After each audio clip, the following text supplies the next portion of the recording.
వర్షం కోసం ఏలియా చేసిన ప్రార్థన. ఆహాబు మరియు యెజెబెలు కాలంలో ఇశ్రాయేలు దేశంలో 3.5 సంవత్సరాలు వర్షం పడలేదు. అలాంటి సమయంలో దేవుడు ఏలియా ప్రవక్తకు ఒక వాగ్దానం చేశాడు, ఇశ్రాయేలు దేశానికి మళ్ళీ వర్షం వస్తుంది అని. అప్పుడు ఏలియా కర్మేలు పర్వత శిఖరానికి వెళ్లి నేల మీద కూర్చొని తన ముఖాన్ని మోకాళ్ళ మధ్య పెట్టుకుని ప్రార్థించడం మొదలుపెట్టాడు. ఏలియా తన సేవకుడిని పిలిచి, నువ్వు సముద్రం వైపు వెళ్లి చూడు అని చెప్పాడు. అతను వెళ్లి చూసి ఏమీ లేదని చెప్పాడు.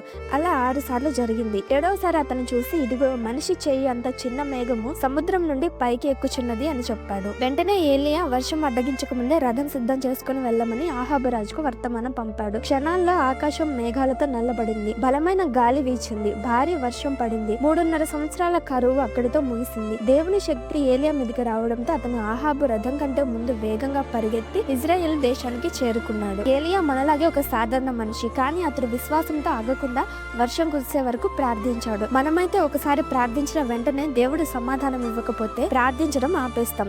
ఇంకోసారి దాని గురించి ప్రార్థించని వారు ఉంటారు, కానీ ఏలియా మాత్రం ఆపలేదు. దేవుడు సరైన సమయానికి కార్యాలు జరిగిస్తాడు. మనం ఓపికతో ఎదురు చూడాలి. ఇంకా గమనిస్తే 6 అనేది మానవ సంఖ్య, 7 దేవుని సంఖ్య పరిపూర్ణమైనదిగా బైబిల్ సూచిస్తుంది. 7వసారి దేవుడు కార్యం జరిగించాడు. మన జీవితాల్లో కూడా సమస్యలు చాలా కాలంగా ఉన్న విశ్వాసంతో పట్టుదలతో ప్రార్థించినప్పుడు దేవుడు తప్పక సమాధానం ఇస్తాడు.